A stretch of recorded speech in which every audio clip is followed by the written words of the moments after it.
গণমিছিল করবে 4 দলীয় ঐক্যজোট। গতরাতে বিএনপির স্থায়ী কমিটির বৈঠকে আজকের পরিবর্তে আগামীকাল গণমিছিল করার এই সিদ্ধান্ত হয়। পরে বিএনপির ভারপ্রাপ্ত মহাসচিব মির্জা ফখরুল ইসলাম আলমগীর জানান, দেশের অন্যান্য স্থানে কর্মসূচি অপরিবর্তিত থাকবে। আরও জানাচ্ছেন হাবিবুর রহমান পলাশ। রোববারের পূর্ব ঘোষিত গণমিছিলে নিষেধাজ্ঞা জারি করায় স্থায়ী কমিটির জরুরি বৈঠকে বসে বিএনপি।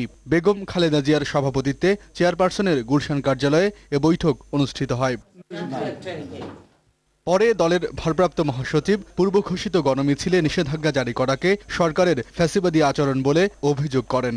সম্পূর্ণভাবে তার যে অগণতান্ত্রিক চরিত্র, তার যে ফ্যাসিবাদী চরিত্র, তার যে স্বৈরাচারী চরিত্র, সেই চরিত্রের বহিঃপ্রকাশ ঘটিয়েছেন আজকে আমাদের এই নিয়মতান্ত্রিক শান্তিপূর্ণ কর্মসূচিকে নিষিদ্ধ ঘোষণা করার মধ্য দিয়ে। কর্মসূচি পরিবর্তনকে দুর্বল মনে না করার জন্য সরকারের প্রতি আহ্বান জানান মির্জা ফখরুল। এই গণমিছিলের তারিখ পরিবর্তন করে আমরা আগামী 30 তারিখে অর্থাৎ সোমবার দুপুর 2টায় আমাদের কেন্দ্রীয় কার্যালয়ে এটা শুরু হবে।